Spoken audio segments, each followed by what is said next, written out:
Arnel! Arnel, maawa ka. Huwag mong gawin sa akin to. Hindi na mauulit. Hindi kang babae ka. Hindi ka na talaga nagtanda eh. Lagi mo na lang ako ipinapaya sa harap ng mga kaibigan ko. Hindi na. Tama na. Hindi ko sinasadya. Ewan ko ba kung bakit sa dinami-dami ng pwede kong mapangasawa, sa'yo pa ako bumagsak. Kung di mo lang ako pinaikot noon, hindi kita magugustuhan. Huwag mo sabihin yan. Parang awa mo na. Kung alam mo lang, matagal na kitang gustong iwan. Pinagtitiisan lang talaga kita. Eh nandito pa rin ako. Lintik na buhay to. Gusto ko na umalis. Huwag mo ko iwan, Arnel. Gagawin ko lahat. Susundin na kita. Agad akong napatigil sa paglalakad nang marinig ko ang sigawan na nanggagaling sa bagong lipat naming kapitbahay. Iwasan ko man na makaramdam ng kuryosidad. Ang mga bagsakan ng gamit at ng tunog ng mga nabasa na bubog ang pumukaw sa kuryosidad ko. Kahit nasa labas, natatanaw mula sa bukas nilang pinto ang misis ng kapitbahay namin na sinisigawan ng asawa nito. Kung ganon, halika, lumapit ka sa akin. Anong gagawin mo? Halika! Arnel, huwag! Ayaw mong lumapit? Sasaktan mo ba ako? Hindi! Bakit naman kita sasaktan? Gusto lang kita makausap ng malapitan. Halika! Dito na lang! Sinabi na lumapit ka! Bigla akong naitabo ng kamay ko sa bibig matapos kong makita kung paano pinagbuhatan siya ng kamay ng asawa nito. At mabilis na hiniklab ang buhok ng babae para higitin papasok sa isang kwarto. Hindi ko man makita ang nangyayari sa loob noon. Sapat na ang mga uri ng sigaw na nililikha ng misis nito para malaman ko kung anong ginagawa ng lalaki sa kanyang asawa. Lalapit pa sana ako sa mismong bintana para pakinggan ang mga nangyayari nang bigla naman akong higitin ni Danny at sinenya sana huwag ituloy ang balak kong gawin. Baka sa mukha nito ang matinding pagkairita. Kaya naman hindi ko na naiwasan na mapairap na lang sa hangin bago sumunod sa kanya papasok sa bahay namin. Ikaw, Leia, tigil-tigilan mo yung ginagawa mo. Kung di pa kita nakita kanina, siguro pumasok ko na rin sa bahay ng mag-asawa para alamin kung anong nangyayari. Nakakaya ka talaga. Ano namang masama ron sa ginawa ko? Tinitingnan ko lang naman kasi baka kailangan ng babae ng tulong. Sus, luma na yung palusot mo. Ilang ulit mo nang sinabi sa akin yun pero ang totoo, wala ka naman talagang balak na tulungan yung babaeng yun eh. Kailangan mo lang talaga ng bagong chismis na may ikakwento sa mga kaibigan mo sa labas. Puro ka naman tamang hinala. Paano mo naman na siguro na hindi ko talaga tutulungan yung kapitbahay natin? Ha? Hindi ba tinigit mo nga ako palis doon? Kaya hindi ko nailigtas yung babae. Seryoso ka ba talaga na gusto mo marinig yung sagot ko, ha? Sige, sabihin mo. Na totoo ang sinasabi ko. Kasi hindi naman talaga yung babaeng prioridad mo ng mga oras na yon. Magaling ka, di ba? Sige nga. Ano ba sa tingin mo ang prioridad ko? Chismis, Leia. Chismis. Talaga lang, ha? Bakit? Hindi ka ba chismosa? Ano ba? Inis ko siyang itinulak sa balikat bago ako tuloy-tuloy na dumiretso sa sala kung saan ko natagpuan ang kasambahay namin na si Chris. Abala ito sa panonood ng telebisyon at mukhang aliw na aliw sa teleserye na palagi niyang inaabangan. Saka nga lang ako nito napansin nang ipatong ko sa mismong harapan niya ang bayong ng mga pinamili naming pagkain mula sa palengke. Ate, nakauwi na pala kayo. Nakapagluto ka na ba ng almusal natin? Oho, nakahanda na din ho sa kusina. Kayo na lang ho talaga ang hinihintay. Mabuti naman. Nga pala, ilagay mo na sa ref tong mga binili namin at baka mahampok pa yung isda. Tawagin mo na din si Danny para makakain na tayo. Sige po, ate. Agad na rin kaming kumain ng mga oras na yon. Pero dahil nga sa narinig ko mula sa kapitbahay namin kanina, hindi ko napigilan na magtanong kay Chris habang nagsasandok ng pagkain. Siya kasing palaging naiiwan sa bahay sa tuwing isinasama ako ni Danny sa kanyang trabaho para bumisita minsan. Ilang araw na nga ulit simula nung lumipat yung kapitbahay natin dito? Mahigit 2 linggo na po, ate. Ah, hindi pa pala ganun katagal. Opo, pero mukhang mabait naman sila. Talaga? Yung Yung asawa ba niya, nakita mo na? Hindi pa po. Palaging yung babae lang kasi ang nakikita ko. Lalo na pag nagwawalis ako sa labas ng bakuran natin. Doon ba sa 2 linggo ng pananatili nila rito, wala ka bang ibang naririnig mula sa bahay nila? Ha? Paano ang iba po? Alam mo na, mga pag-aaway. Wala ka ba naririnig na sigawan mula sa bahay nila? Hindi ko na natuloy ang bala ko na itanong kay Chris dahil marahas na binagsak ni Danny ang hawak nitong baso sa lamesa. Dahilan para parehas kaming magulat at matahimik. Nasa harapan na tayo ng pagkain. Hanggang dito ba naman, Leia? Isinisingit mo pa rin yung pagiging chismosa mo? Pati itong si Chris, dinadamay mo pa. Mamaya dyan, magaya pa sa'yo yung bata. Mahiya ka naman. Ano bang chismis? Wala naman akong ginagawa nagtatanong lang ako. Kung tanong lang talaga yung ginagawa mo, pwes, mamaya mo na itanong. Hindi ka ba makapaghintay na matapos muna tayong kumain bago mo alamin ang buhay ng ibang tao? At ikaw naman, Chris, huwag mo nang suportahan yung ginagawa ng ate mo. Alam mo lang ang mali tapos sinasagot pa yung mga tanong niya. Pasensya na po, kuya. Sa susunod ha, kung hindi nyo talaga kayang tumigil sa ginagawa nyo yan, doon na lang kayo sa labas ng bahay mag-uusap. Galit na tumayo ang asawa kong si Danny sa lamesa at binagtas ang daan papunta sa loob ng kwarto namin. Nanatili lang tuloy kaming tahimik ni Chris hanggang sa tuluyan na nitong may sarado ang pinto. Medyo nasanay na rin naman ako sa tuwing nagkakaganon si Danny. Simula kasi nang ikasal ako sa kanya, hindi talaga nito gusto sa tuwing nakikipag-usap ako tungkol sa buhay ng ibang tao. Sabi nga nito sa akin noon, tigilan ko na raw ang ginagawa ko dahil wala naman daw akong napapala sa ginagawa ko. Ang hindi niya maintindihan, kaligayahan ko na talaga ang makinig at magbahagi ng chismis sa ibang tao. Naiisip ko nga minsan na siguro tama si Danny nang sinabi niya na sakit ko na ito. Gaya ng sinasabi ko kanina, nakarinig ka na ba ng mga sigawan sa kabilang bahay? Ate, kakasabi lang sa atin ni Kuya Danny na tigilan na natin tong pag-uusap tungkol sa buhay ng ibang tao. Mamaya niyan marinig niya pa tayo eh. E di mas lalo siyang nagalit. Sus, wag mo na lang pansinin niyang si Danny. Tumatanda na kasi kaya ganun na lang kung mag-isip. Kinabukasan, tanghali na ako nagising at hindi ko na naabutan si Danny na umalis para pumasok sa trabaho. Wala naman akong ibang gagawin, kaya naman naisip kong utusan si Chris na magluto ng merienda para sa amin. Matapos kumain, nagpalit lang ako ng duster ko at agad na ring lumabas dala-dala ang pinggan na may lamang piniritong saging. Ate, saan ka pupunta? Diyan lang sa labas. Bakit dala niyo yung saging?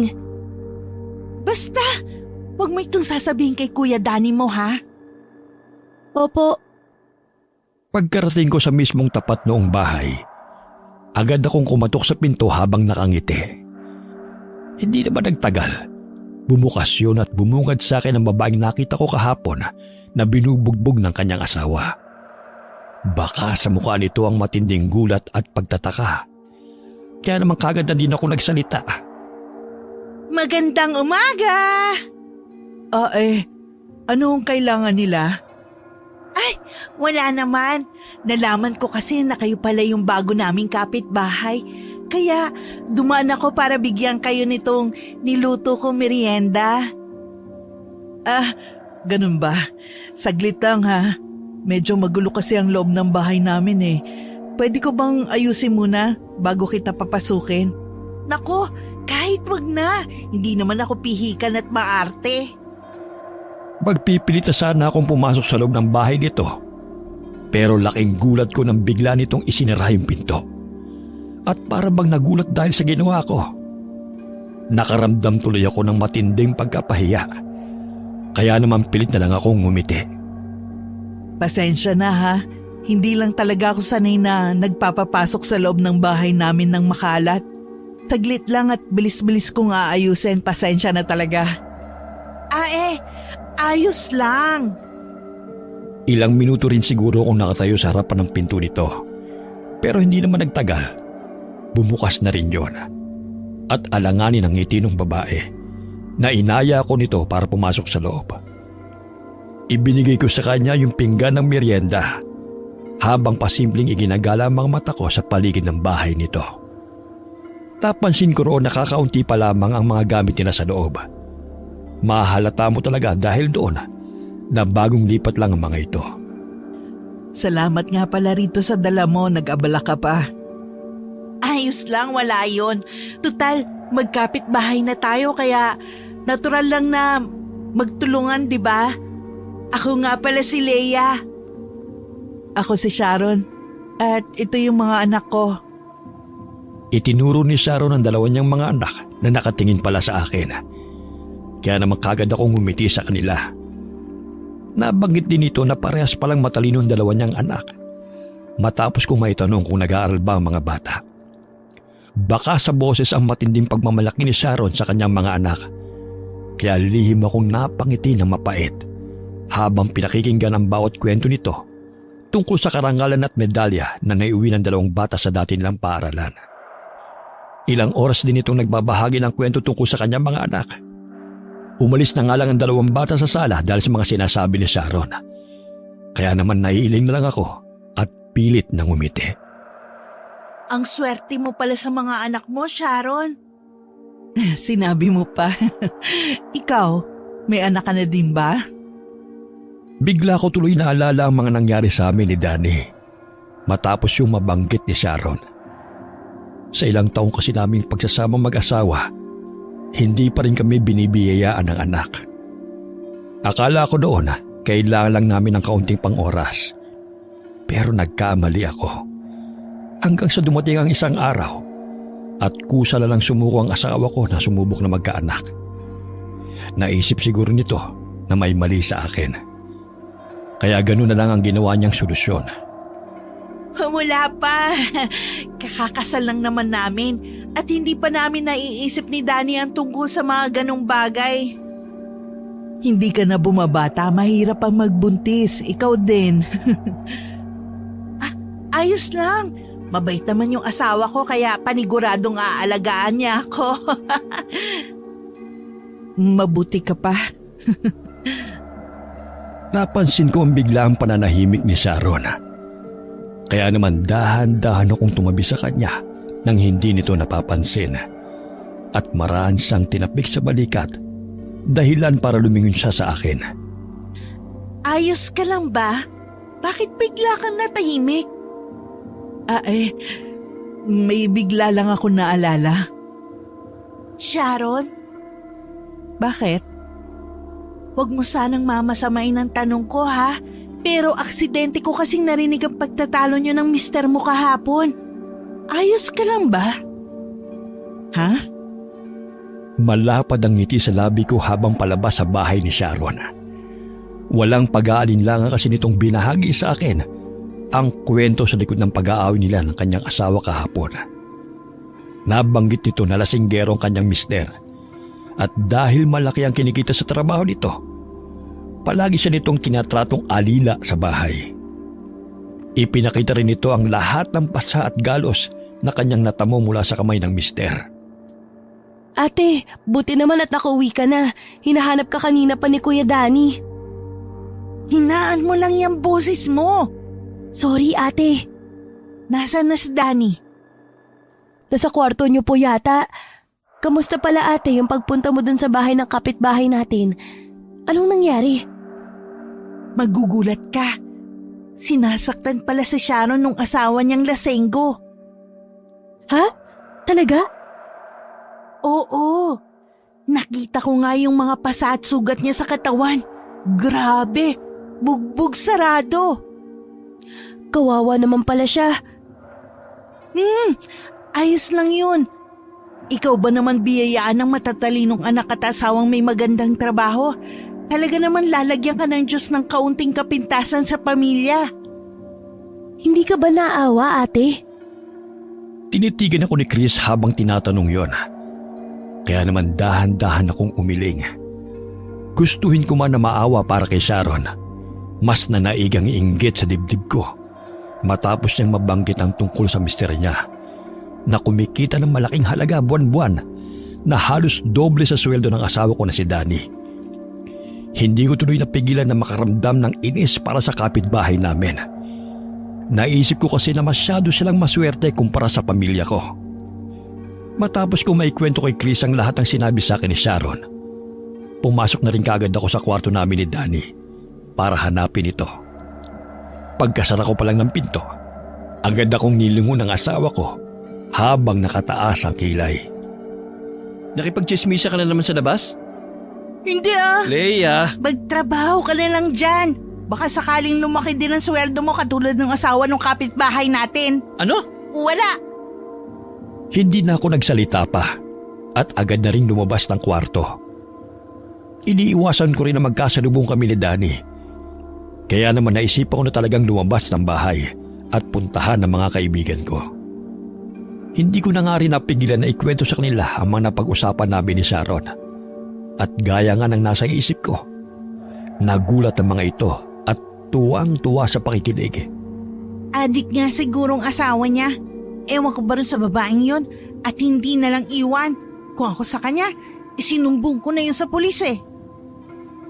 Ate?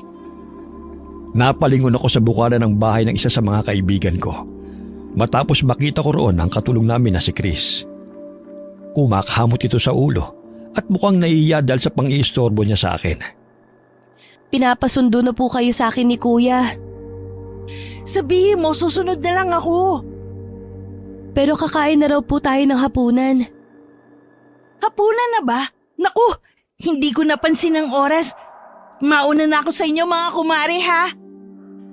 Hindi ko alam kung ilang oras ako nakipagkwentuhan sa kanila.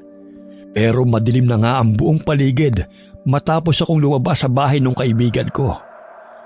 Mabilis ang mga hakbang na binagtas ko ang daan papunta sa bahay kung saan kagad kong natanaw si Danny na nakasilip sa bintana at mukhang kanina pa naghihintay. Masyado ka naman yata nawili sa pagkipagchismisa mo, Leia.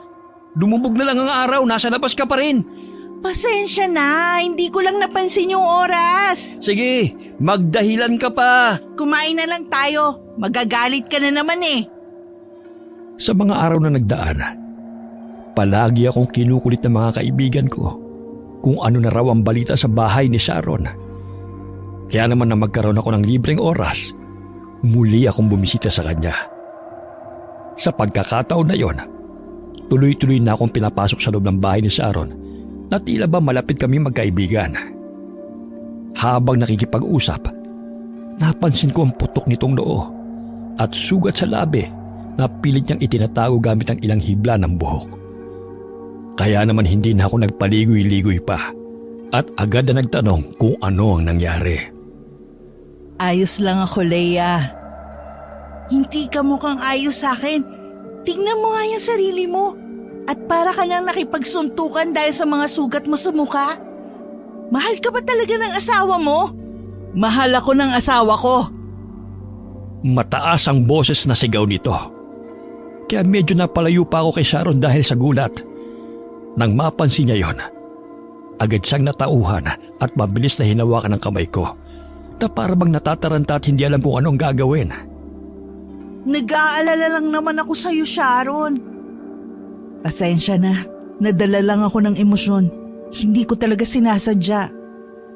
Mabuti pa siguro, uuwi na lang muna ako sa bahay namin. Nagkunwari akong tatayo para umalis. Pero mabilis niya akong hinarangan at naiiyak na tumitig sa mga mata ko bago alanganin na sinabi sa akin ang dahilan ng mga sugat nito. Umiiyak man, naibahagi niya ang buong detalye sa akin. At gaya ng palagi kong ginagawa, nakisimpate lang ako rito at pilit siyang pinapatahan. Lihim din ako napangiti habang nasa bisig ko si Sharon at marahang tinatapik ang balikat niya. Hindi ko kasi mapigilan na makaramdam ng tuwa dahil sa mga nangyayari. Nakaramdam din ako ng matinding pagkasabik na ibahagi sa mga kaibigan ko ang panibagong impormasyon na nakaalap ko mula kay Sharon. Pagkatapos nung naging usapan namin tungkol sa mga sugat niya, naging madalang na ang pagpunta-punta ko sa bahay ni Sharon. Napansin na rin kasi ni Daddy na halos araw-araw na akong pumupunta sa kapitbahay namin, kaya tumigil muna ako pansamantala. Nabalitaan mo na ba, ate? Ang tungkol saan? Nakalat na sa buong barangay natin na yung tungkol sa pamilya ng kapitbahay natin. May isa nga na nagsumbong sa pulis. Ang alam ko, dinampot na yung asawa ni Ate Sharon. Umiiyak nga raw kahapon eh. Ano? Saan mo naman narinig yan? Sa mga tindera sa labas. Pakiramdam ko nga alam na din ng kapitbahay natin na alam na ng lahat. Napansin ko kasi kanina na saradong-sarado yung bahay. Sa buong maghapon, nanatili lang ako sa loob ng bahay namin at hindi lumalabas. Nag-aalala kasi ako na baka makita ako ni Leia. Kaya naman mas binabuti ko na lang na magkulong sa kwarto. Alis muna ako. Baka kinabukasan na ako bumalik. Kaya huwag mo na ako hintayin. Okay, sige. Magsarado na kagad kayo ha. Alis na ako. Pinanood ko na lamang na lumabas ng kwarto si Daddy bago bumangon sa kama. At agad na sumilip sa kabilang bahay. Kahit madilim na ang paligid, nakita ko na walang kahit isang ilaw na bukas sa loob ng bahay nila. Pumasok tuloy sa isip ko na umalis sa mag-anak. Nang isasarado ko na sana yung kurtina, nagulat ako nang biglang sumulpot sa harap ko si Chris at may pagtatakang tumingin sa akin. Muntikan tuloy akong matumba dahil sa gulat.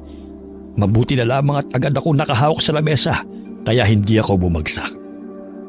Ano ba? Bakit ka ba nanggugulat? Hindi kita ginulat, ate. Gusto ko lang naman silipin kung anong tinitingnan mo sa labas. Chismosa ka talaga. Doon ka nga. Masyado ka namang high blood, ate. Manahimik ka dyan ah. Magsarado ka na ng bahay, gabi na. Opo. Naiiling na muli akong pumasok sa loob ng kwarto namin. Hindi ko na alam kung gaano ako katagal na nakahiga sa kaba. Pero hindi ko na namalayan na bigla pala akong nakatulog. At nagising na lamang sa kalagitnaan ng gabi dahil sa lakas ng ulan sa labas. Tinatamad ba na? Bumangon ako at tahimik na lumabas ng kwarto. Hindi ko na rin binuhay ang ilaw sa kabila ng matinding dilim ng paligid. At nagkapakapa na lang na naglakad hanggang sa marating ko ang kusina. Bubuksan ko na sana ang pinto ng ref para kumuha ng tubig. Nang maaninag ko mula sa bintana ang isang anino na nakatayong tao. Lumapit ako roon at tatawagin na sana si Chris nang tuluyan kong makita ang isang figura ng tao. Ah! Chris! Chris, tulong! Ate? Dahil malapit lang ang kwarto roon ng dalaga, agad niya akong narinig at lumabas ng kwarto. Narinig ko mula sa kanyang direksyon ang ilang ulit na pagtunog ng switch ng ilaw. Pero hindi yun gumana. Dahil na rin siguro sa lakas ng ulan sa labas, tuluyang nawalan ng kuryente. Chris! May tao! May tao nakapasok! Ah! Ate Leia! Madilim man ang buong paligid.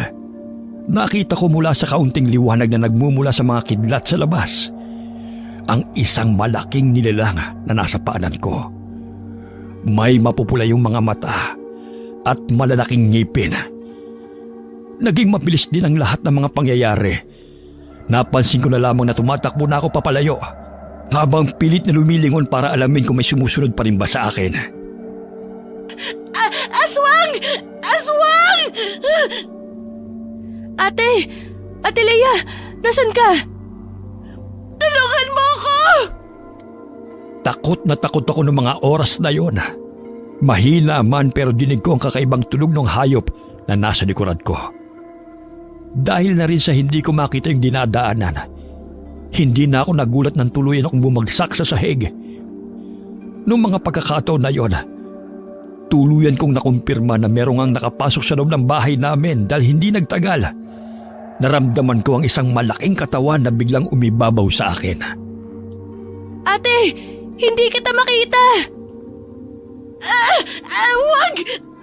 Lumayo ka sa akin! Layuan mo ako! Hindi ko man makita ang itsura nito sa dilim. Naramdaman ko ang mabalahibo nitong kamay na marahas na sumasakal sa leg ko. Naramdaman ko rin ang mainit na tubig na tumutulo sa mukha ko habang pilit na tinatanggal ang pagkakasakal nito sa akin. Huwag kang aalis sa kinatatayuan mo, ate. Hahanap ako ng ilaw, dyan ka lang. Huwag mo ko iwan, Chris! Tulungan mo ako! Sandali lang ako, ate. Hahanap lang ako ng kandila sa kwarto. Gusto kong maiyak ng mga oras na yun. Gamit ang natitira ko pang lakas, sinipa ko ang katawan ng aswang na nasa ibabaw ko at mabilis na tumakbo. Hindi ko alam kung saan pupunta, pero nagpatuloy lang ako sa pagtakbo habang sumisigaw. Dumagdag pa ang pagkirot ng iba't ibang parte ng katawan ko dahil sa hindi malamang dahilan. Akala ko kahit saglit, titigilan na ako ng hayop na humahabol sa akin. Pero hindi pa man tuluyang lumilipas ang 3 minuto. Muli kong naramdaman ang matatalas nitong mga kuko na lumulubog sa balat ko na malakas na nagpadaing sa akin. Aray! Ate, malapit na ako. Gusto ko mang tawagin si Chris para humingi ng tulong, pero nagulat ako nang biglang may tumabon sa bibig ko. At mabilis na hinigit ang katawan ko papunta sa hindi malamang direksyon ng bahay. Ilang ulit din na tumama ang ulo ko sa mga gamit at kahoy na aming nadaanan.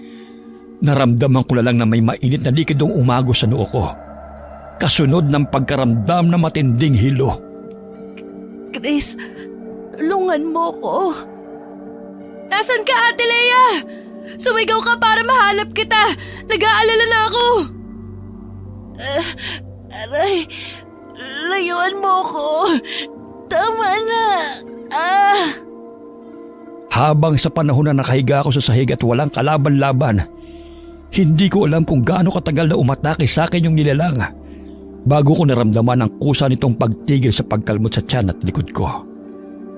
Hindi nagtagal, narinig ko na lang ang umiiyak na boses ni Chris na paulit-ulit akong tinatawag hanggang maramdaman ko na lang ang unti-unting pag-angat ng katawan ko mula sa malamig na sahig.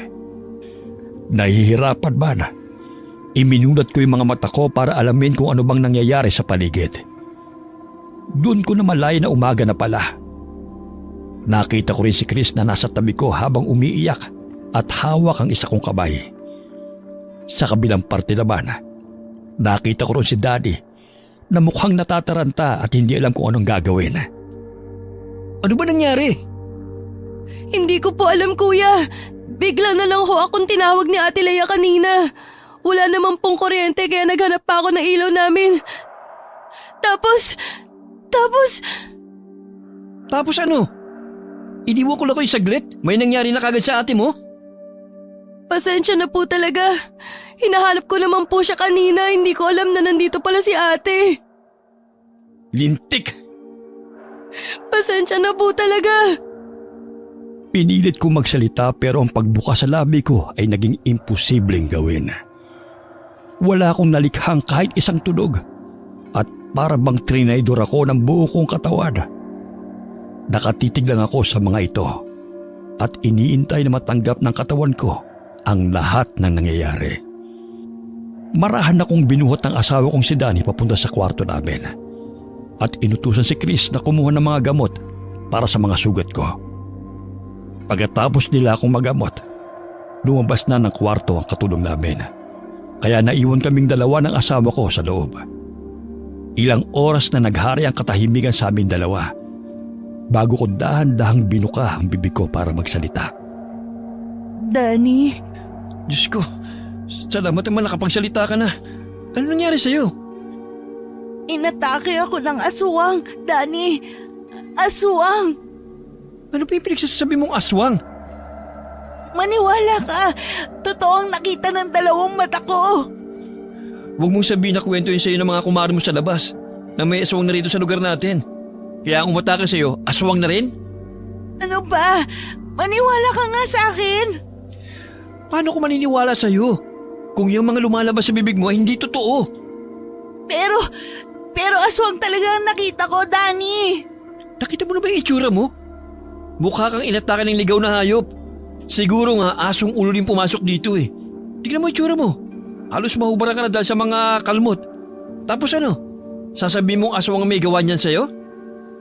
Maniwala ka naman sa akin. Kahit ngayon lang. Nako, matulog ka na nga. Baka kulang lang yan sa chismis. Kaya ganyan ang mga lumalabas sa bibig mo. Bumawi ka na lang bukas. Hindi na ako pinagsalita ni Danny dahil agad na rin itong lumabas ng kwarto. Malakas tuloy akong napabuntong hininga bago inis na pumikit habang iniisip ang lahat ng nangyari. Tahimik lang akong umiyak at dinamdam ang lahat ng pagkirot ng katawan ko hanggang sa tuluyan na ako nakatulog dahil sa pagod.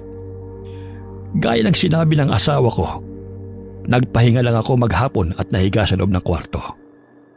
Binisita rin ako ni Sharon nang malaman niya ang nangyari at nag-aalalang kinumusta ang kalagayan ko.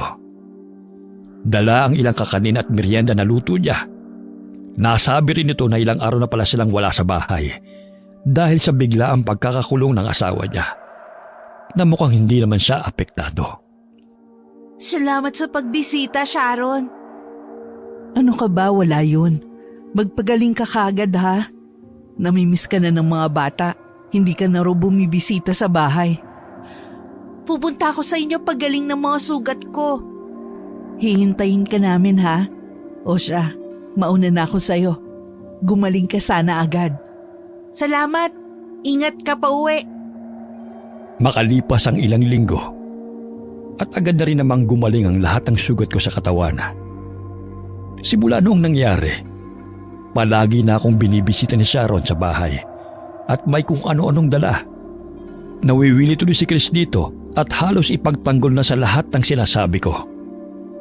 Ate naman! Naku, tigil-tigilan mo ako, Chris ha. Hindi na ako natutuwa sa'yo. Sinasabi ko lang naman po na baka hindi totoo ang sinasabi niyo tungkol kay Ate Sharon. Sinasabi mo bang sinungaling ako? Hindi po sa ganun. Umalis ka sa harap ko! Iibig pa sana ito pero narinig namin ang mahihinang katok sa labas. Kaya naman sumenyas ako sa kanya na puntahan yon para alamin kung sino ang tao sa labas. Hindi naman nagtagal. Pumasok si Chris kasunod si Sharon na may malapad ng ngiti habang may dala na namang pagkain. Magandang umaga, Mare. Oh, Sharon, ikaw pala. Bakit napabisita ka na naman? Gusto ko kasing ipatikim sa'yo tong putong pinag-aralan kong lutuin. Baka pwede mo namang sabihin sa akin kung ano ang kulang. Ako na lang ate. Magaling ako sa mga ganyang bagay.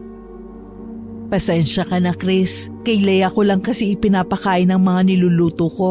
Pero hayaan mo at ipagluluto din kita sa susunod.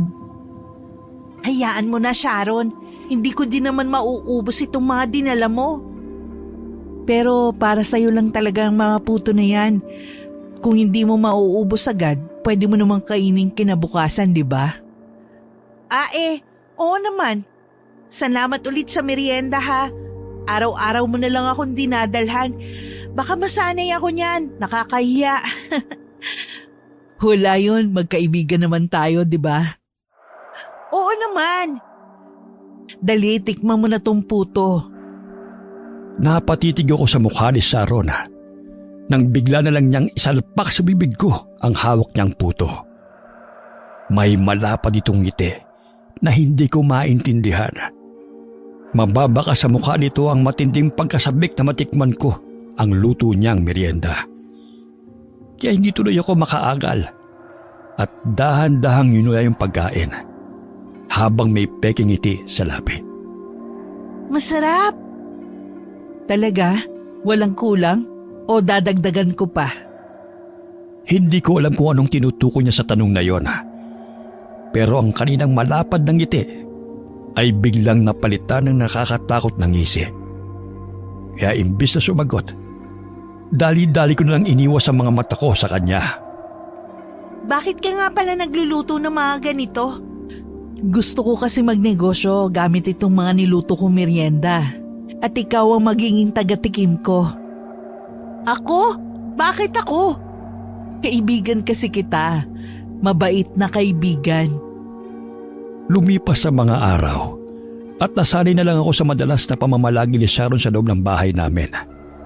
Halos hindi na nga makabisita sa akin ang iba kong mga kaibigan dahil palagi itong nandoon.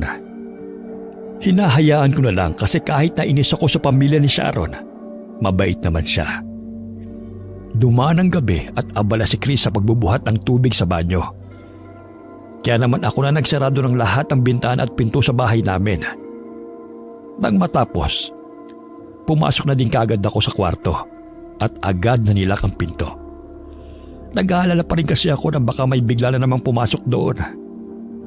Matutulog na sana ako.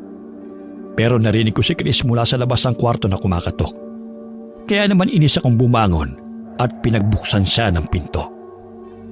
Ano na naman? Wala po. Tinitingnan ko lang kung tulog na kayo. May sasabihin ka pa ba? Nasa kabilang kwarto lang po ako kung may kailangan kayo. Tumangulang ako at agad rin itong pinagsarhan. Nahiga ako sa kama at nagtalukbong ng kubot habang hinihintay na makaramdam ako ng antok. Pero dahil wala naman akong ginawa maghapon, ilang oras nang lumilipas. Pero niyang pumikit at maghikab ay hindi ko man lang naramdaman. Babangon na sana ako para isarado yung bintana ng kwarto namin dahil sa lamig nang mapatigil ako sa paggalaw. Dahil sa mga kaluskos na nadidinig ko sa dingding ng aming kwarto. Parang may kumukutkot doon. Kaya naman pinakinggan ko munang maigi ang paligid. Bago ko napagdesisyonan na dahan-dahang lumapit at sumilip sa bintana. Pero wala naman akong nakita sa labas.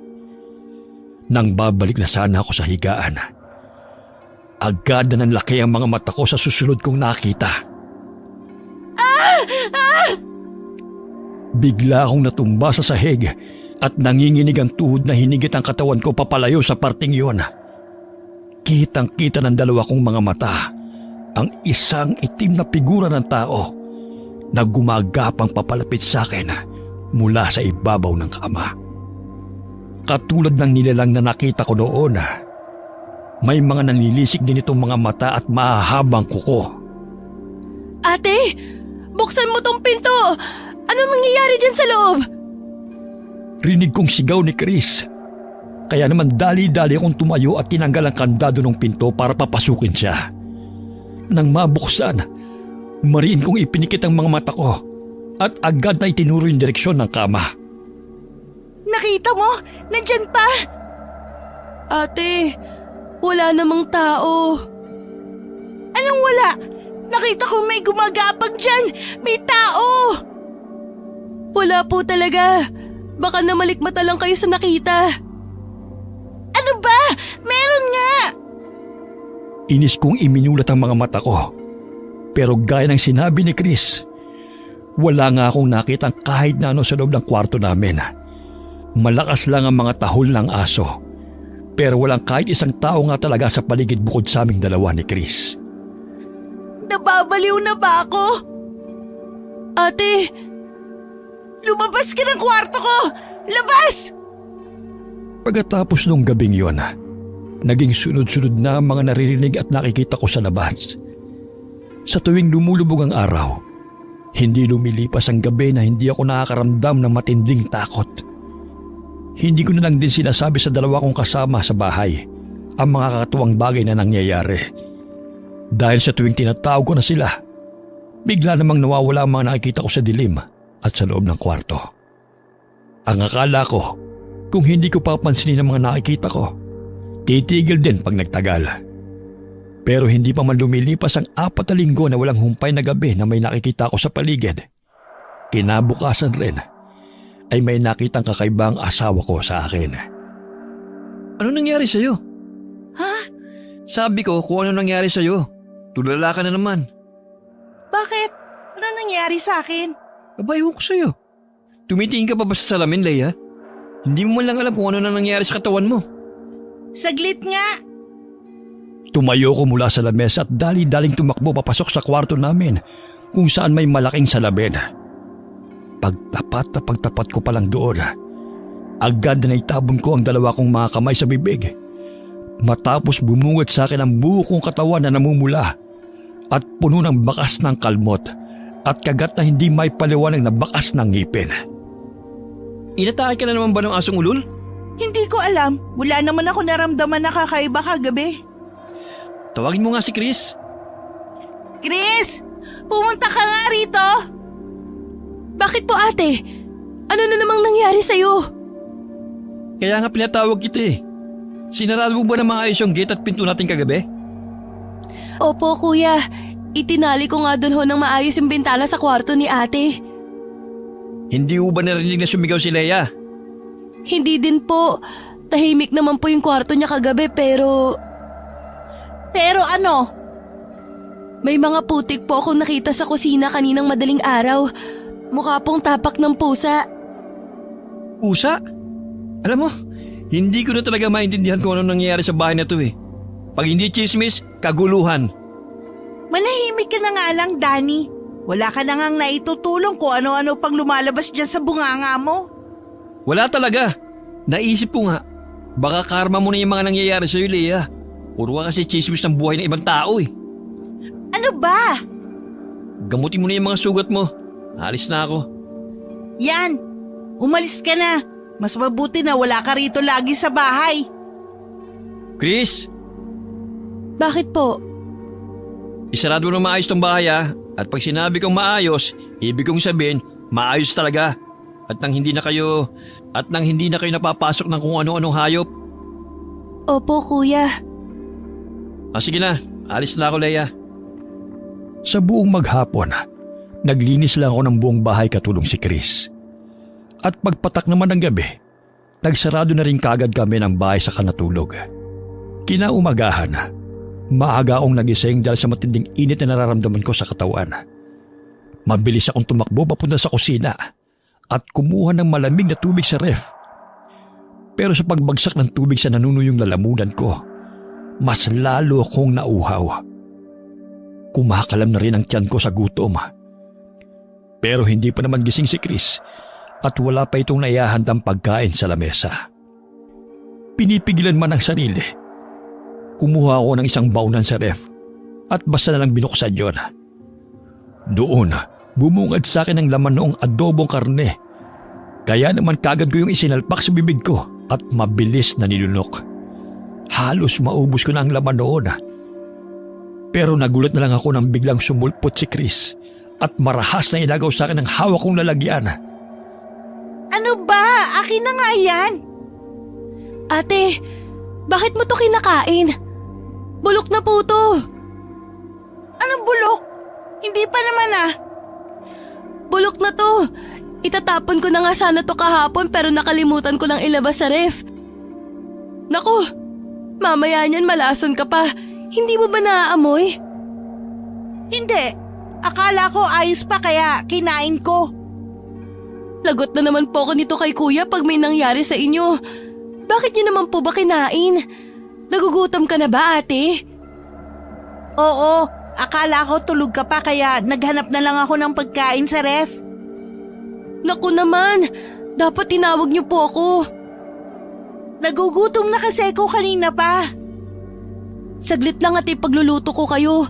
Pilitin niyo din pong isuka yung mga nakain yung karne kasi baka sumakit yung tiyan niyo mamaya. Base pa lang ho kasi rito sa natirang laman nitong baunan, marami kayong nakain. Sige, saglit lang. Nahihiya akong umalis sa kusina at bumalik sa kwarto para pilit na isuka yung mga nakain kong karne. Ngayon ko lang din napansin ang amoy ng laman ng baunan.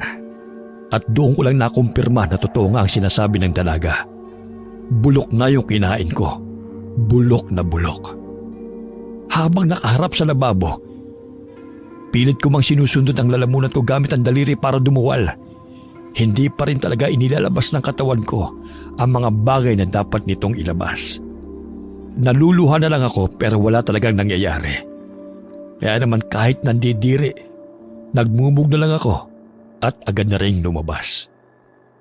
Ayos ka na ate? Oo, nakapagluto ka na ba? Opo, nakahanda na din yung lamesa kaya kumain na po tayo.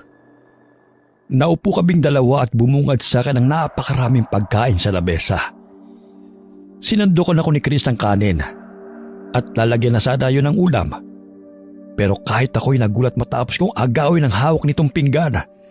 At ako na mismo ang naglagay ng mga kakainin ko. napansin ko rin ang hindi makapaniwalang mukha ng dalaga. Pero binaliwala ko na lang ang lahat ng iyon dahil sa matinding gutom. Wow! Ang sarap! Kumain ka naman kagabi ate, pero bakit parang gutom na gutom ka na naman ata ngayon? Grabe pati ang tagaktak ng pawis mo. Okay ka lang ba? Ha? Oo naman. Gutom lang talaga ako. Gusto mo pa ba ng kanin? Ipagsasaing kita. Sige! Tinitigan ako ni Chris bago ito dahan-dahang tumango at umalis para pumunta sa kusina. Noong araw na yon, akala ko matatanggal na yung gutom at uhaw na nararamdaman ko pag nakakain na ako ng marami. Pero hindi pa man lumilipas ang ilang oras simula nung kumain ako ng almusal, agad ko na namang nararamdaman ng malakas na pagkalam ng sikmura ko. Nakatapat na rin ako sa 2 electric fan, pero hindi rin nun maibsan ang init sa buo kong katawan. Inis akong lumabas ng kwarto at pumunta sa banyo. Walang pagdadalawang isip, kinuha ko yung tabo na may lamang tubig at ibinuhos yun sa sarili ko. Inilublob ko rin ang mukha ko sa palanggana na may tubig at ilang ulit na nagbasa. Hindi ko maintindihan kung ano nangyayari sa akin noong mga oras na yon. Pero tumagal talaga ako sa loob ng banyo. Hindi naliligo, kundi nagbabasa. Ate, kanina pa po kayo dyan sa loob. Ayos lang po ba kayo? Oo! Saglit na lang ako rito. Sige po, may tuwalya na din po rito sa labas. Sa mga nagdaang araw, napansin ni na Chris ang matinding pagbabago sa akin. Kahit ako, alam din yon. Sobrang init ng pakiramdam ko at iba ang kulo ng tiyan ko, lalo na paggabi. Nagtataka na nga rin si Danny, pero dahil palagi naman itong wala dahil sa trabaho, si Chris ang lagi nakakita sa mga nangyayari sa akin. Gabi-gabi, palagi lang akong nagigising dahil sa matinding init. Minsan, namamalayan ko na lang na nasa loob na pala ako ng banyo at basang-basa. Nakatulog na pala ako sa tabi ng timba na may tubig. Oh, bakit ganyan ang suot mo? Ang init kasi. Hindi naman ah. Ang lamig nga ng panahon ngayon eh, kasi umuulan. Tapos nakamanipis sa sando ka lang? Huwag mo nga akong pakialaman. Ano ba nangyayari sa'yo? Namamay ka na rin oh. Sabi ni Chris ayaw mo na rin yung mga pagkain niluluto niya. Ayos ka lang ba? Ayos lang ako. Ang init ng ulo mo, nagtatanong lang naman ako. Pumasok ka na lang sa trabaho, buiset. Leia! Pumasok ako sa kwarto at malakas na isinarado yung pinto. Narinig ko rin ang pagrereklamo ng asawa kong si Danny sa labas, bago ito tuluyang lumabas ng bahay at umalis. Nahiga na lang tuloy ako at natulog dahil sa sobrang inis na nararamdaman ko rito. Sa kalagitnaan ng gabi, naalimpungatan ako dahil sa mainit na hangin na tumatama sa aking mukha. Dahan-dahan kong iminulat ang aking mga mata. Pero dahil madilim, tanging itim lang ng buong paligid ang bumungad sa akin. Babangon sana ako para magbukas ng ilaw. Pero bigla akong nanlamig na imbes na lamesang makapitan ko sa tabi ng kama namin ni Danny, isang pamilyar na malamig na kamay ang nakapako sa dilim. Sino ka? Nakalimutan mo na kaagad ako? Isang buwan pa lang ang nakalipas nung huling bisita mo sa bahay. Mula sa gilid ng mga mata ko, nakita ko ang isang maitim na figura ng tao na palagi kong nakikita sa dilim. Pero hindi katulad ng mga nangyayari noon. Tuluyan ko nang natunghayan ang mukha ng nilalang. Matapos nitong kusang binuksan yung ilaw. Kung nagulat ako dahil sa pagsagot ito sa akin, mas nagulat ako nang makilala ko ang taong nagtatago sa dilim. Sharon? Ako nga. Bakit ganyan ang mukha mo? Anong nangyari sa'yo? Aswang ka? Naaalala mo bang mukhang ito? Mula sa kulubot nitong mukha, nangingitim ng ngipin at nanilisik na mga mata, ang mukha ni Sharon ay mababakas pa rin sa kabila ng matinding pagbabago ng anyo nito. Doon ko lang din tuluyang napagtanto na ang nilalang na akala ko noon ay mga gawa-gawa lang ng isip ko ay totoo pala at buhay na buhay. Bigla tuloy pumasok sa isip ko kung ito rin ba ang nilalang na sumugod sa akin noong unang gabi bago magsimula ang lahat ng mga naririnig at nakikita ko. Ha? Ikaw? Ikaw bang sumugod sa akin? Tama, ako nga. Bakit mo ito ginagawa sa akin? Wala akong ginagawang masama sa'yo! Naririnig mo ba ang mga sinasabi mo sa akin ngayon? Hindi ba't masama ang mga inggit na nararamdaman mo sa akin, Leia? Masama ang mga lumalabas dyan sa bibig mo sa tuwing ibinubuka mo yan. Lahat ng ginagawa mo na konektado sa akin at sa pamilya ko ay masama. Anong ginawa ko? Huwag ka nang magmaang-maangan pa dahil matagal ko nang alam. Akala mo siguro hindi nakakarating sa akin ang mga chismis na ipinapakalat mo tungkol sa akin at sa asawa ko. Pero dyan ka nagkakamali dahil alam ko lahat. Wala akong pinagkakalat! Yan! Kaya hindi ka pinaniniwalaan ng asawa mo dahil sinungaling ka! Bakit ba ayaw mong aminin, Leia, na puno ka ng inggit sa katawan at dahil hindi mo nakuha yung gusto mo, hahanap ka ng paraan na masira yung taong meron ng mga bagay na pinapangarap mo lang? Isa kang ipokrita, tsismosa at manloloko! Sinira mong buhay ko! Ang pamilya ko! Sharon? Noong mga oras na yun, agad akong nakaramdam ng matinding takot nang makita ko kung paano dahan-dahang lumiyab sa galit ang mga mata ng aming kapitbahay. Inilabas nito ang kanyang nangingitim na ngipin at matatalas na kuko bago dahan-dahan na naglakad papalapit sa akin. Hindi mo ko matatakbuhan, Leia. Hahanapin kita kung saan ka magpunta at hindi kita titigilan hanggat hindi ka namamatay. Ang mga katulad mo ay dapat binibigyan ng leksyon na habang buhay mong pagsisisihan. Bago ko pa man tuluyang matanggap sa sistema ko ang lahat ng sinabi ni Sharon, nanlaki na lang ang aking mga mata nang tuluyan na pala itong nakalapit sa akin. At bigla na lang akong sinunggaban. Naramdaman ko na lang mula sa ilalim ng tadyang ko ang marahas na pagpasok ng mahaba niyang kuko hanggang sa tuluyan ko na ngang maramdaman ang matinding kirot na ngayon ko lamang naramdaman.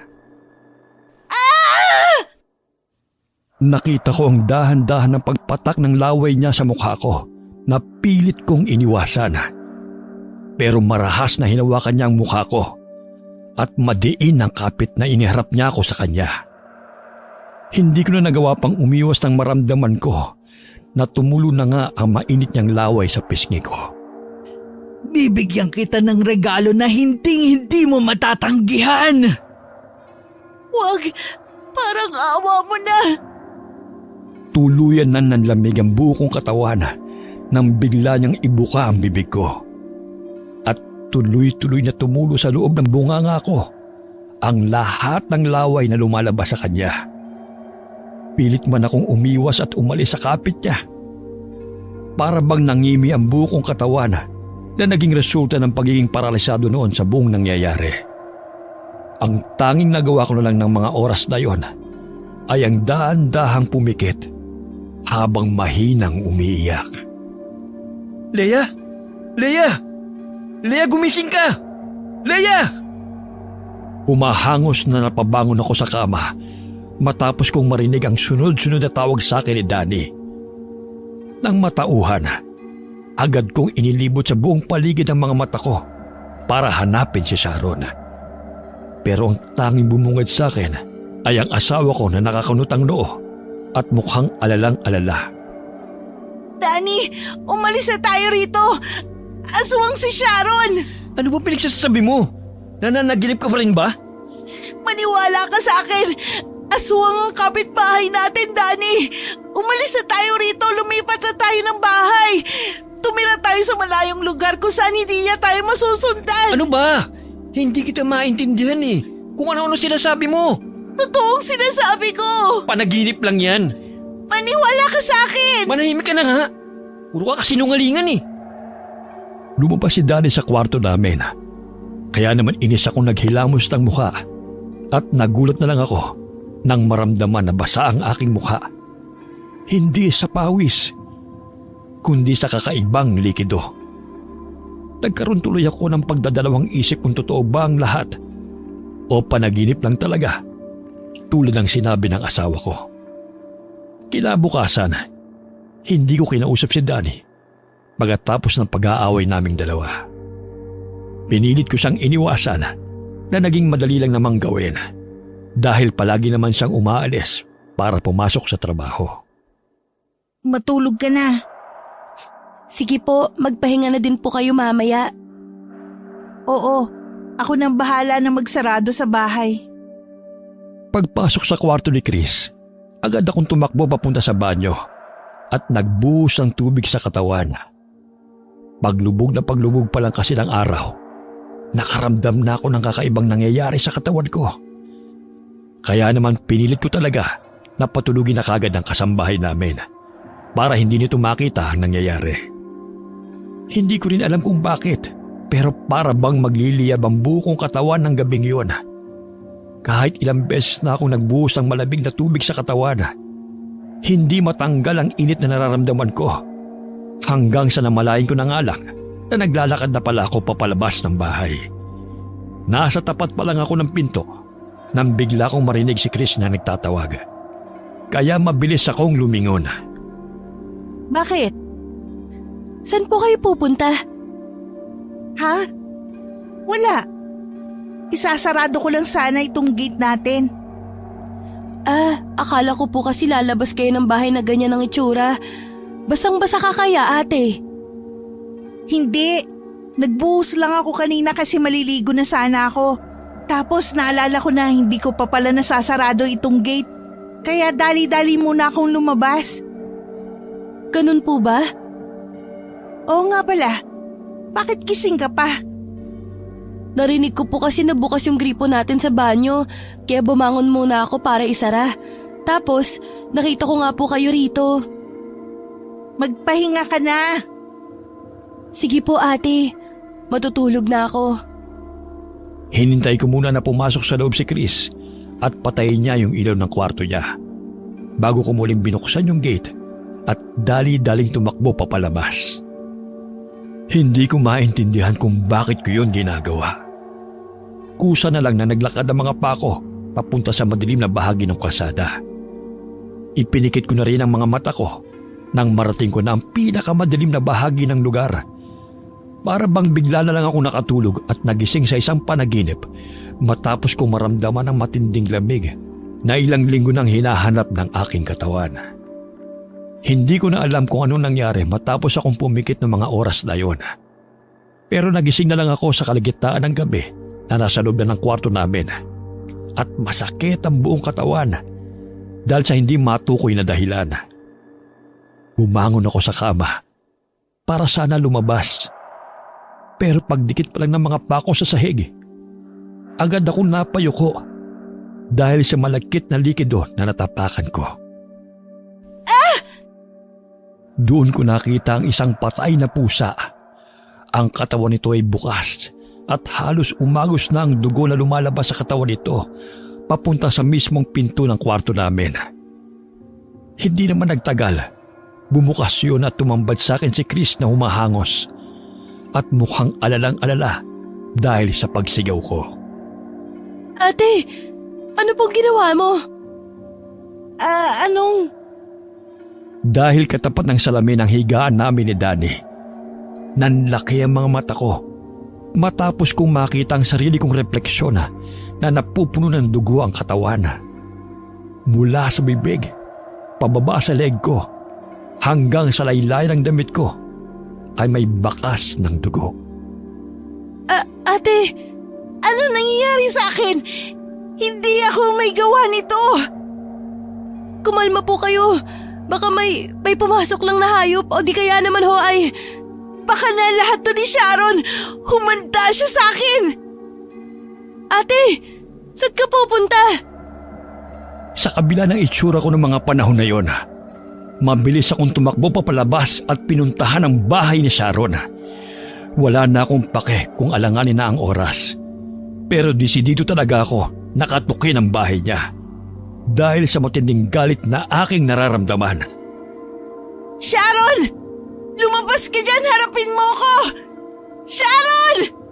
Lintik kang aswang ka nung ginawa mo sa akin! Ate! Tama na po! Nakakaya sa kapitbahay natin! Sharon! Ano ba? Lumabas ka dyan! Ate Leia! Umuwi na po tayo! Lumabas kang aswang ka! Anong ginawa mo sa akin at nagkaganito ako? Hindi ko na napigilan na kalampagin ang pinto ng bahay niya nang walang sumagot sa akin. Pero hindi naman nagtagal. Bumukas ang pinto ng bahay ni Sharon. Kaya tuloy-tuloy ako roong pumasok. Leia, ano nangyayari sa'yo? May problema ba? Pasensya na po talaga. Uuwi na din po kami ni ate. Huwag ka na magmaang-maangan pa. Alam ko na ang sikreto mo. Isa kang aswang. Ano bang pinagsasabi mo dyan? Anong aswang? Hindi ako aswang. Umamin ka! Anong ginawa mo sa akin? Hindi kita maintindihan, Leia. Hindi ko alam kung tungkol saan yung mga tinatanong mo sa akin. Aswang ka! Ano ba? Umamin ka na kasi! Anong ginawa mo sa akin? Hindi ko alam ang tinutukoy mo. Umalis na kayo rito bago pa ako magreklamo sa barangay. Ate, tara na po. Umalis na tayo rito. Aswang! Hindi ko alam kung ano nangyari sa'yo pero sa tingin ko, tama lang na maranasan mo yan. Bago tumalikod at isara yung pinto ng bahay niya, nakita ko ang pasimpleng pagngisi nito sa akin. Kaya naman hindi ko na napigilan ang sarili na dumampot ng isang vase na malapit sa lamesa at walang pag-aalinlangan na ibinato yun sa kanyang ulo. Hayop ka! Ate, wag! Nakita ko kung paano tumama yun sa kanya at biglang napayuko si Sharon na agad naman dinaluhan ni Chris para tulungan. Aray! Dito lang po kayo. Hahanap ako ng sasakyan. Kailangan niyo pong madala sa ospital. Pinanood ko kung paano mabilis na tumakbo ang aming kasambahay paalis. Kaya naiwan kaming dalawa ni Sharon sa tapat ng bahay nito. Nanatiling nakayuko ang babae ng ilang minuto. Pero tumigil na yon sa pagdaing ng sugat niya. Kaya naman bala ko na sanang umalis nang mapansin ko ang dahan-dahan nitong pagtayo mula sa sahig. Nanlamig ang buo kong katawan at biglang bumilis ang tibok ng puso ko nang makita ko sa sahig ang anino ni Sharon na unti-unting nagbabago. Nang humarap sa akin ang babae, doon ko lang nakumpirma na totoo nga ang nakita kong pagbabago sa anino nito. Dahil bumungad sa akin ang itsura ng aswang na nagpakita sa akin sa panaginip. Natahimik ka ata, Leia. Hindi ba't ito ang gusto mong ipakita ko? Ito na! Titigan mo ulit! Titigan mo hanggang sa tumatak ang buo kong pagkatao sa katawan at isip mo! Ang tapang na ipinapakita ko rito kanina ay bigla na lamang naglaho. Naistatwa ako sa kinatatayuan ko kanina at hindi ko nagawang tumakbo matapos itong dahan-dahang lumapit sa akin. Anong ginawa mo sa akin? Bakit? Hindi mo ba nagustuhan ng regalo ko sa'yo? Tanggalin mo kung ano man ang binigay mo sa akin, Sharon! Tanggalin? Biyaya ang ipinagkaloob ko sa'yo, Leia. Biyaya! Nakita ko kung paano lumapad ang ngiti ni Sharon bago niya biglang inilabas ang nakakadiri nitong dila at ilang ulit na binasa yung labi niya na parabang takam na takam. Tatakbo na sana ako mapalabas ng bahay nito. Pero nagulat ako nang biglang itinulak niya ang pinto at mabilis na isinara. Palabasin mo ko rito! Hindi ka na makakalabas ng buhay dito! Nang walang sinasayang na oras, malakas akong sumigaw para sana gisingin ang mga anak ni Sharon. Pero pagpasok ko sa isang kwarto, walang kahit isang tao sa loob ng bahay nito bukod sa aming dalawa. Bumilis ang tibok ng puso ko at pilit na nagtago sa ilalim ng kaba. Pero malakas akong napatili nang maramdaman ang magaspang na kamay ni Sharon sa paahan ko na pilit na hinihigit. Saklolo! Tulungan niyo ako! Sige, sumigaw ka pa, Leia! Lakasan mo! Tulong! Gustong-gusto kong naririnig ang takot na takot mong mga sigaw! Tigilan mo na ako, Sharon! Matapos kong sumigaw noon, biglang tumahimik ang buong paligid ng kwarto. Pilit kong sinilip ang mga paa ng babae mula sa ilalim ng kama. Pero wala akong nakita sa paligid. Delikado man, dahan-dahan akong gumapang papalabas ng kama para sana maghanap ng pwede kong madaanan palabas. Pero hindi pa man ako tuluyang nakakatayo mula sa paggapang. Bumungad sa akin ang mukha ni Sharon na ibang-iba mula sa mukha nito kanina. Leia, saan ka pupunta? Mas nakakatakot, mas nakakatindig balahibo. Ang mukha nito'y biglang bumukol at ang mga mata niya ay sumingkit dahil sa paglaylay ng balat ng kanyang mukha. Ang mahaba nitong buhok ay nagnipis at may mga parte ng kanyang anit na wala ng buhok na tumutubo. Ang katawan ni Sharon ay para bang naging isang katawan ng matanda.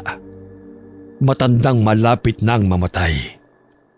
Napansin ko rin ang napakaraming bukol na may butas sa kanyang braso. Ang lahat ng yun ay nagnanaknak at may nakakasuang amoy na agad kong nalanghap. Gamit ang dalawa nitong kamay, hinarangan niya ako at nginisian. Hinarangan niya ako at nginisian na agad na nagpabilis ng tibok ng puso ko dahil sa matinding kaba. Nanginig ang dalawa kong tuhod at unti-unting namasa ang mata ko dahil sa matinding takot. Pinilit kong umatras palayo sa kanya pero hindi ko na nagawa pang makatakbo papalayo nang bigla niya akong higitin. Bitiwan mo ako! Bitiwan mo ako, Sharon! Manahimik ka! Pilit ako nagpipipigla sa kapit ito habang sumasabit sa mga bagay na nadadaanan namin. Halos maputol na ang litid sa leg ko sa kakasigaw. Pero tila nabingi ang buong baryo at wala ni isang nakarinig sa akin. Hindi nagtagal. Misteryosong nanghina ang buo kong katawan at bigla na lang akong nalantang parang gulay. Tulad ng mga naranasan ko ng ilang gabi nang nakakalipas, muli akong nakaramdam ng matinding init sa katawan. Nanuyo ang lalamunan ko at nabasa ang buo kong mukha pababa sa leeg ng pawis. Sa kabila ng mga nangyayari, pilit kong ginigising ang buo kong diwa para alamin kung saan ako hinihigit ng aswang na nasa paahan ko ng mga oras na yon. Doon ko tuluyang natagpuan ang sarili ko na hinihigit ni Sharon papasok sa isang napakadilim na silid. Sa apat na sulok ng kwarto na yon, kapansin-pansin ang mga bagay na nakakabit sa mga dingding nito. Mga bungo ng tao. Anong ba nangyayari sa akin, Sharon? Nahihirapan na akong huminga. Senyales lang yan na malapit ka na. Anong ibig mong sabihin? Malapit ka na maging isang katulad ko. Wag mong gawin sa akin to. Parang awa mo na. Bakit? Naawa ka ba sa akin? Sinabi ko sa'yo na wag mong sabihin sa iba. Pero anong ginawa mo? Ipinagkalat mo pa rin sa buong baryo. Sinira mo ang pamilya ko. Hindi ko sinasadya. Paanong hindi mo sinasadya? Bigla bang kumati ang dila mo at hindi mo napigilan na ichismis sa iba? Parang awa mo na. Pakawalan mo na ako. Huwag mo akong patayin. Hindi ako mapapatay sa'yo kundi ang sarili mo mismo! Mula sa lamesa, dumampot ito ng kung anong bagay doon at ilang ulit na dinilaan at binulungan bago siya dahan-dahang lumapit sa sahig na kinahihigaan ko. Hindi ko man makita ng maayos. Sa amoy pa lang ng bagay na kapit nito, alam ko na kagad na isa yung karne. Gusto ko mang umiwas pero marahas niyang hinawakan ng leeg ko at sinakal gamit lang ng isang kamay. Namamanhid na ang mukha at ulo ko dahil sa kakulangan ng hangin. Pero gamit ang natitira kong lakas, nagsisisigaw ako ng tulong habang pilit na inilalayo ang mukha ko mula kay Sharon. Habang ayaw tanggapin ng sistema ko ang karneng kapit niya, ang amoy na kumakalat sa loob ng kwarto ang bigla na lang bumuhay sa kakaibang enerhiya na nagtatago sa aking kalamnan na kahit ako mismo ay nagulat nang makaramdam ako ng gutom dahil sa kapit niya. Kainin mo na! Huwag mo nang pigilan ng sarili mo, Leia! Alam kong alam mong gusto din ng katawan mo ang karning hawak ko ngayon! Huwag mong labanan ang nararamdaman mong yan! Ayoko! Tulong! Tulungan niyo ako, mga kapitbahay! Walang ibang makakarinig sa'yo rito. Mapapaos ka lang ng kasisigaw. Wala pa ring darating para iligtas ka mula sa akin. Tanggapin mo na lang kasi na ito ang kapalaran mo. Ang maging katulad ko. Tama na! Tigilan mo na ako, Sharon! Ayaw ko pang mamatay! Huli na para magsisi ka. Nakapagpasya na ako. Hindi kita palalabasin ng buhay dito! Saklolo! Ilang ulit akong napaubo dahil sa pananakal ni Sharon. Hindi ko na rin siya napigilan nang bigla nitong ibuka ang bibig ko, katulad ng ginagawa nito sa panaginip ko. Pero hindi katulad ng nangyari doon. Ramdam na ramdam ko na talaga na totoo ang lahat ng ginagawa ni Sharon. Ang malamig at nangangamoy nitong kamay na pilit na ibinubuka ang pangako. Dahan-dahang tumulo ang mga luha ko sa pisngi nang tuluyan nang naipasok ni Sharon ang karne sa loob ng aking bibig. Pilit ko mang iniluluwa yun. Ang kakaibang enerhiya na kanina ko pa pinipigilan ang siyang kumukontrol sa buo kong katawan. At namalayan ko na lamang na parang gutom na gutom akong hayop na kinakain ng hilaw na nagdurugo pang karne na isinubo ni Sharon. Ganyan nga ubusin mo, Leia!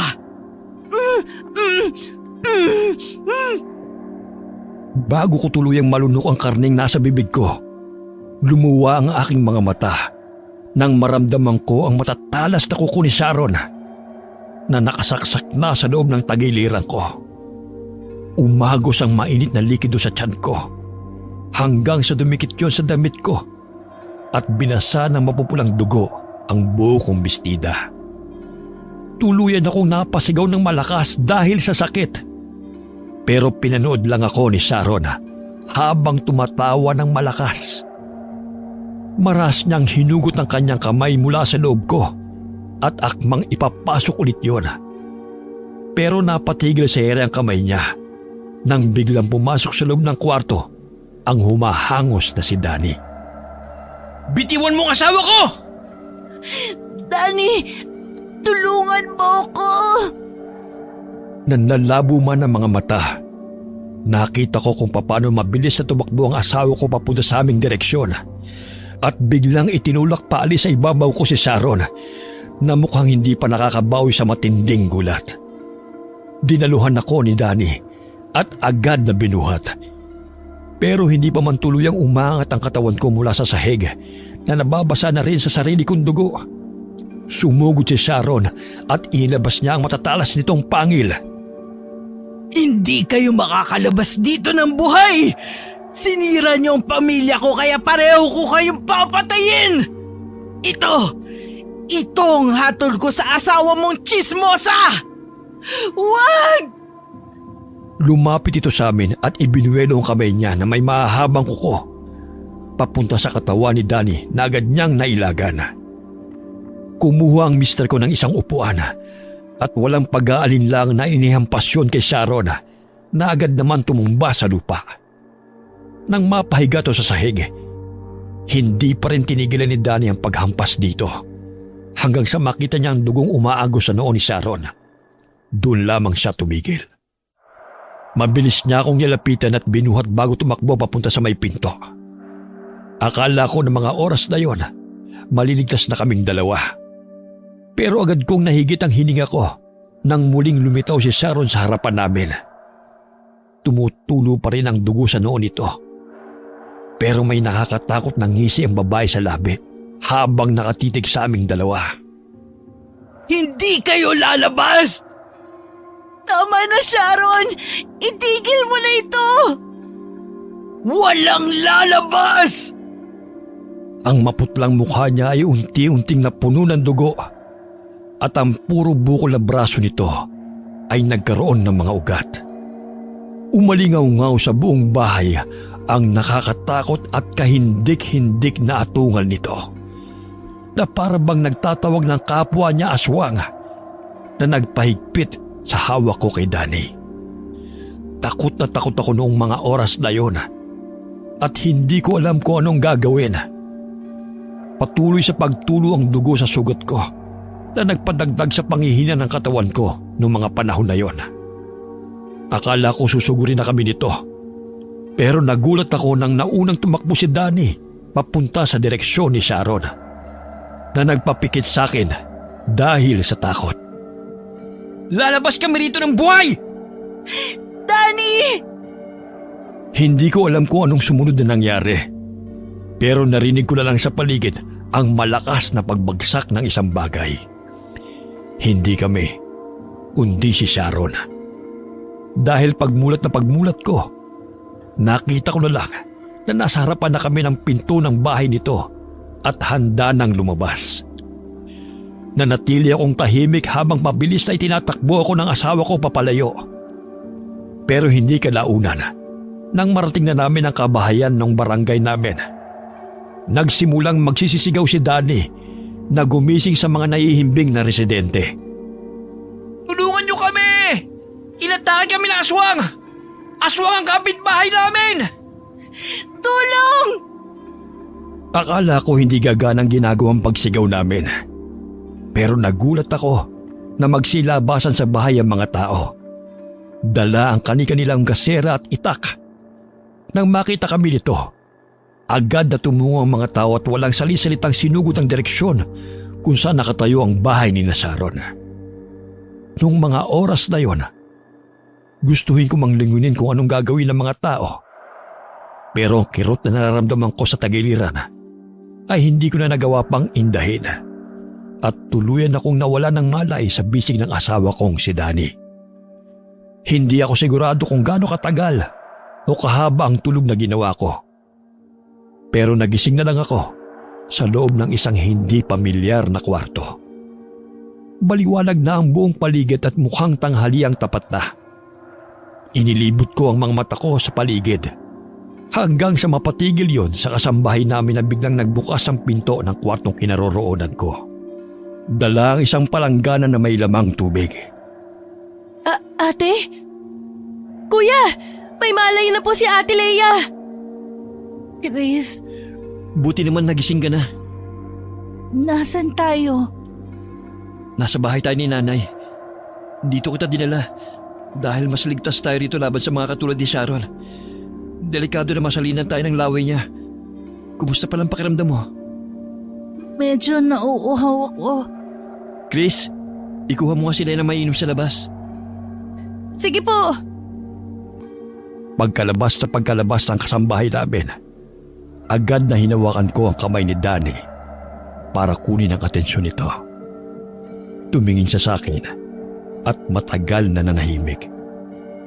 Kaya naman alanganin kong ibinuka ang labi ko at sinabi ang bagay na kagad na pumasok sa isip ko matapos niyang mabanggit ang tungkol kay Sharon. Bakit? May problema ba? Natatakot ako, Danny. Tama na. Ligtas na tayo. Hindi ka na malalapitan ni Sharon. Danny, hinalina na din yata niya ako ng pagkaaswang. Magiging aswang na din yata ako. Ha? Anong ibig mong sabihin? Ito ang parusa niya sa ginawa ko. Ibinahagi ko kay Daddy ang lahat na nangyari kasama ang plano ni Sharon na gawin din akong aswang. Napansin ko ang pagkadisgusto nito sa mga ginawa ko, pero hindi na lang umimik si Daddy at nanatiling nakikinig sa bawat detalye ng kwento ko. Hihingi tayo ng tulong kay Nanay. Magaling na albularyo si Nanay. Panigurado matutulungan niya tayo matanggal ang anumang ginawa sa'yo ni Sharon. Paano kung hindi? Mapapagaling ka niya. Ilang buwan kaming nanatili sa poder ng nanay ni Daddy.